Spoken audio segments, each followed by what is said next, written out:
Welcome to OBDsync. In this episode we're going through how to program a replacement instrument panel cluster in a Gen 5 Chevrolet Camaro. So first off, click the vehicle button and go to the IPC tile.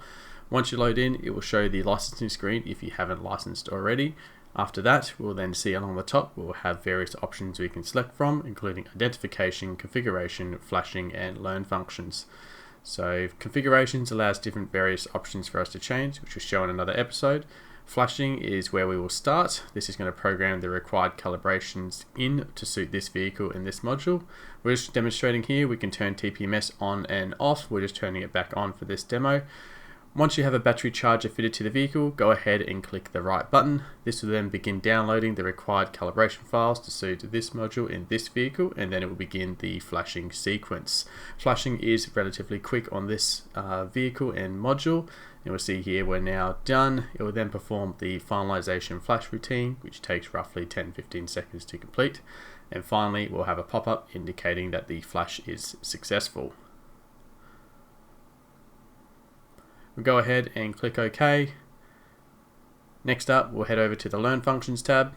We're going to perform our configuration and setup. This only takes a few seconds for it to complete.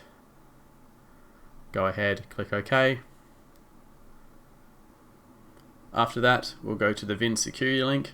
This process does take 11 minutes to complete, so we need to first off make sure we have battery charger fitted, make sure we have the ignition turned to on and the headlights are off and radio are off, so anything that's using power.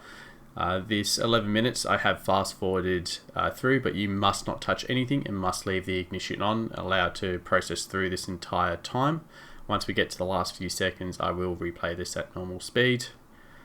We'll then see it's performing its security linking action, and we'll see the odometer there will actually then flash up from being dashes and it will show the odometer. There we go, so that means it's done it.